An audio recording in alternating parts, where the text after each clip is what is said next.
Okay, guys, for everyone that was asking about the PCIE meter box that I sent Panda, this is basically all it is. The box is made by Bud Industries, purchased off of Amazon. I'll have it linked and stuff in the description below. It's 8.5 inches tall by 5 1/4 inches wide. Inside the box are your 50 amp shunts that go with the meters. These meters, when you first turn them on and first use them, they're going to have standard setup for a 100 amp shunt, so you'll have to switch them over to a 50 amp. These ones actually came with these particular shunts. That's why I ordered these particular meters. Why they're not set up for these shunts, I don't know. But super easy to do. I've already pre-cut everything up. This is how I do it. I super glue these all in so they don't go anywhere. These meters will have a little tab on them on the sides right here. Basically, they're made for a piece of metal plate or something that you mount the meter into. Those little tabs, they stick out too far on the holes that I cut. Plus, this is too thick on this lid, so they don't sit in there flush. So I'll cut them off, throw a little seam of super glue on the edges, and the meters will not come out. You'll actually have to cut it if you have to replace one. Not a big deal. Other thing is, I use 16 or 18 gauge wire. This is one I just temporarily made up real quick for making this video, and also for had some questions on one of my own graphics cards. And when I sent my meter out to Panda, I did not have another one, so I made a temporary hookup here, but this will work fine for this little video. You need to have connectors, of course. You got your GPU side. This will be your power supply side. You got your female, you got your male. I tend to salvage my connectors from burn up connectors. The opposite ends, of course, because when you have bunch of splitters, mining rigs, and they kind of go bad, ends get burned on, or a power wire pulls out, I'll salvage the connectors off of them, to use them for something else. Not a big deal. Now, when it comes to hooking up your meter, on the back of it, you'll have a diagram, and on the back of that diagram tells you how to hook it up. So, power in comes here. This goes to the shunt. We'll go to the bottom connector. You can wire them both in together with the other wires. You'll probably save on your connectors. I don't do it. That way, keep things separate, keep them a little more organized. This goes to here. This is the power for the meter. So it runs into the bottom plug. Next plug up would be your neutral for the meter, which is going to be one of these wires. One of these other wires goes into the same side as your neutral does on your shunt, and this goes to the opposite side of your shunt. That's where you get your readings and stuff from on the direct current stuff. I don't have holes drilled in the box because I'm not quite sure how I wanted to have the wires ran for this particular one, but this here goes to the opposite end of the shunt, and this goes on on one end of the shunt and the other end of the shunt. This here goes out the box. This split goes into your GPU. Pretty simple, pretty straightforward. If you don't have connect tools, you're gonna have a pair of these. For doing ATX pins, I use automotive fittings, So a pair of these for doing automotive fittings. You end up having to get some pins. These are male and female ATX pins. And that's it. I mean, pretty simple. I'll go ahead and set this one up, the temporary one, so you can actually see it hooked up. So we got this. I'm going to go ahead and hook up all these wires first. So this is your power in. And inside here, I don't know how well I can see this in the camera or not. Inside here, there's these little clamps. When you loosen these things up, they lower down. I'm going to lower these all down. Sorry about the video. I'm doing this on a cell phone. I'm not a professional like the Panda is. So we hook this up.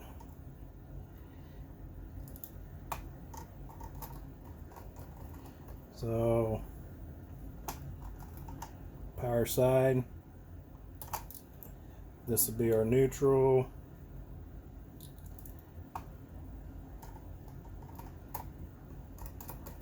Most important thing is making sure you get your crimps good. I got a set of cable splitters. Wasn't too happy with that. I was kind of messing around with one, and these are it. Well, let's see. No, those aren't it. Yeah, they are. These ones here, you get a hold of them, do a little tug, and they pop loose. I'm a little disgusted with these, but you know, I guess you get what you pay for. They just barely even tug on them. Damn things come out. So I got to go in and replace all the connectors and do it my way, and they will not come out. Alright, last connector. I'm not sure where I need to have this video stuff at so you can see it in the video, but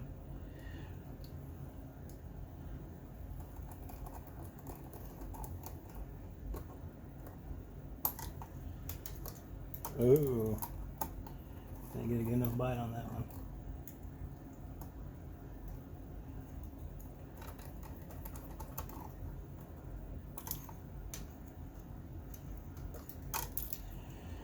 Checking connections.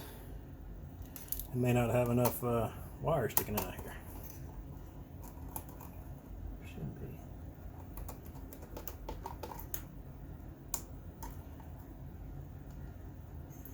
Alright. That's it. Now, all we got to do, attach them in the box. Where can I put this where we can see it?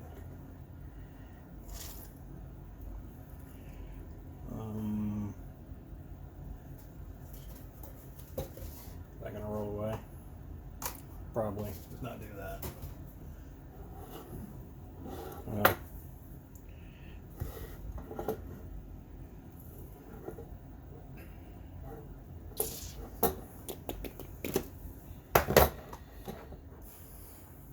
I don't have nothing to hold this thing up. Anyways, let's just do this. I'll put it together and I'll show it to you in just a second. I'm going to use the bottom one down here. Screw out. Screw out.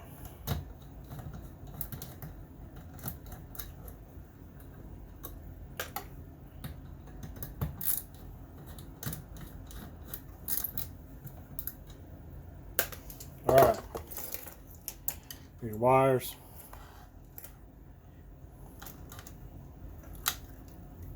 Let's do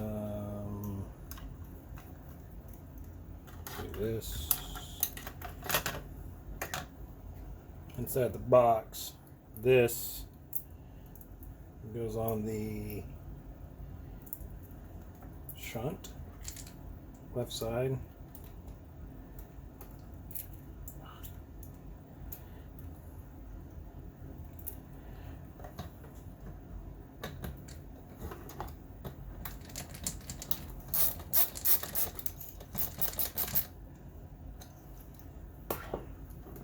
Okay, so we already got a power hooked up. I need these two. Go to the same side that I just put on. Gotta make sure these eyes are the right direction, or they won't lay correctly.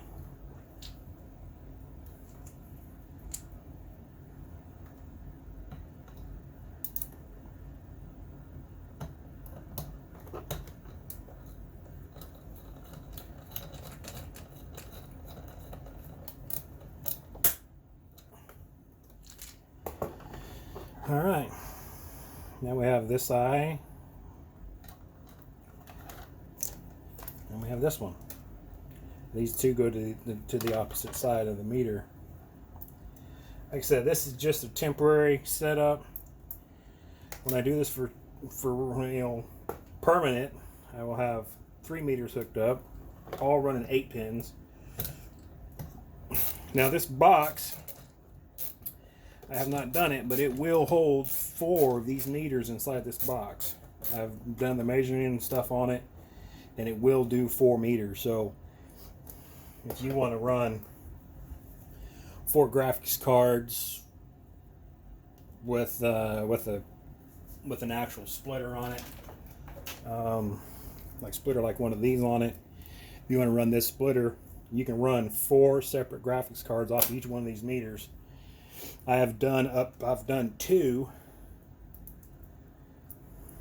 but I've not done 3 cards.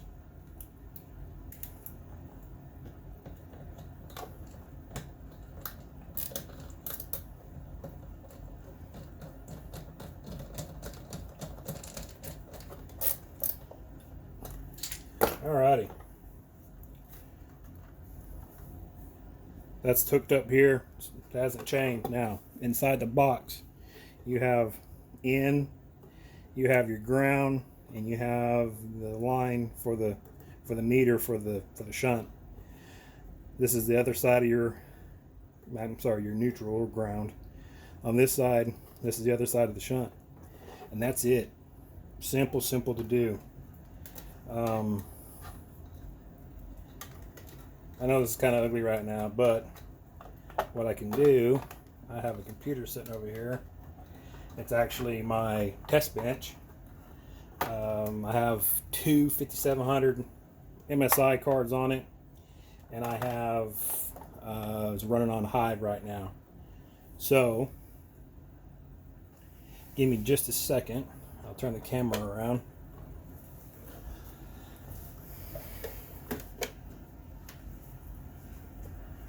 And don't mind the desk. Like I said, I got about, I don't know, 5 or 6 projects going on at any given point, and got just too many things. All right,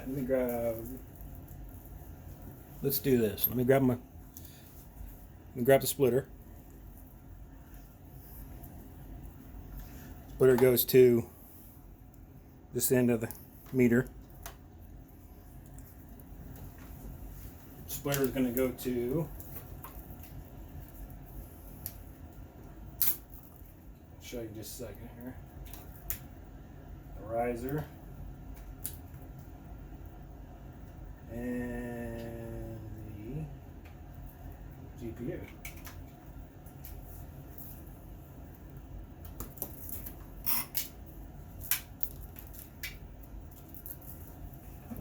All right. Get my camera here, my phone.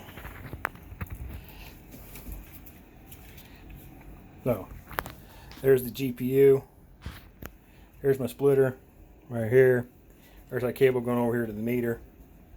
Now, let's get power cable. I'm only going to run a 6-pin right now. The overclocks and stuff on the 5700 are turned down, so it's safe to run a 6-pin. For a little while. I wouldn't run them for a long time, but a little while. Hold on a second. Let me get this out of here so you can see the meter. And I got this idea or inspired by what was his name now?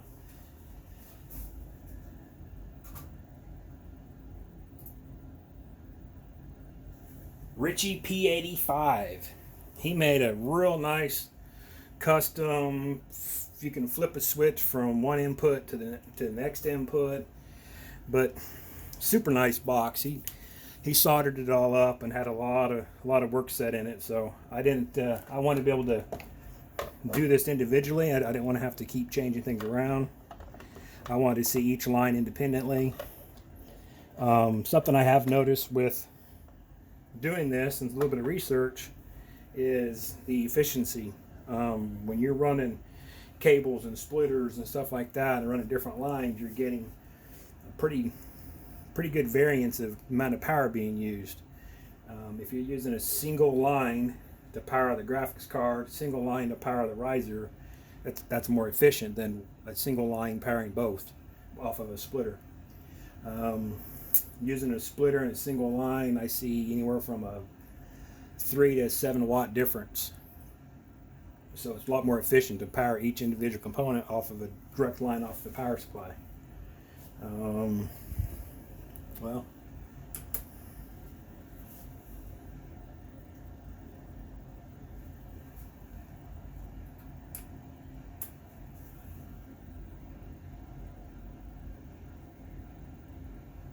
let's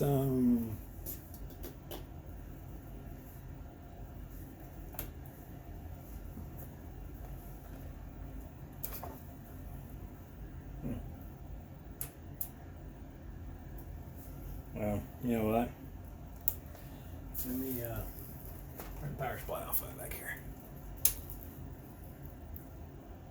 I had a power flicker today, so I might have needed to reset my power supply.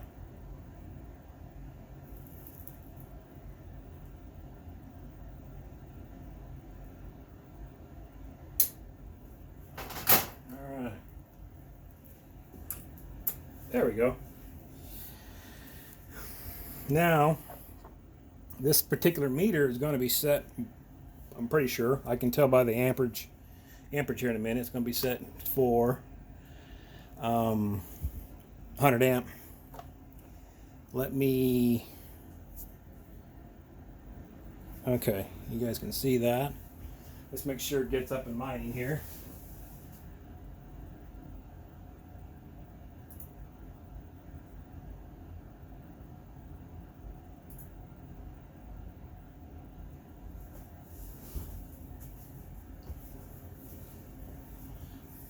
Let's see. I'll have to give it a second here. It's firing up high right now.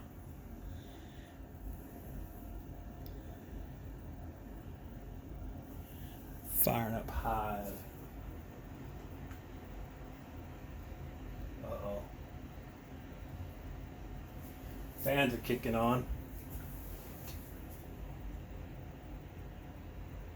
Okay. Hive says it's been booted. Not mining yet. Let me go ahead and switch the where is,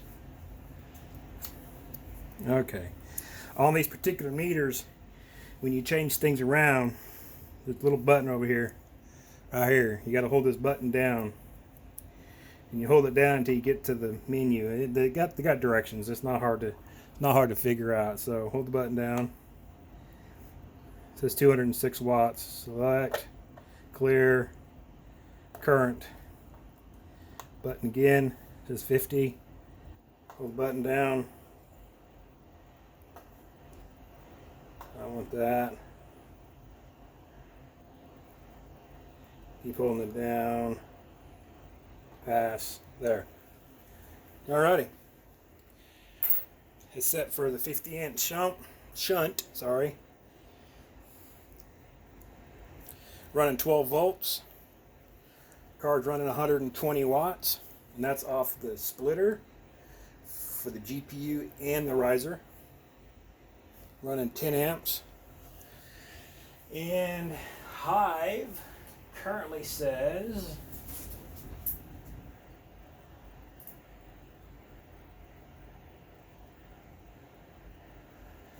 that card is running 119 watts in Hive. And that's it.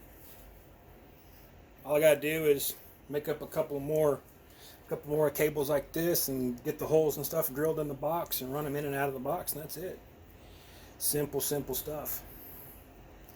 All right, you guys have any further questions? Video ran a little longer than I thought it was going to. It was a 20-minute video. I will be on Discord, and you can message me there or message me on YouTube. All right, thanks for watching, guys.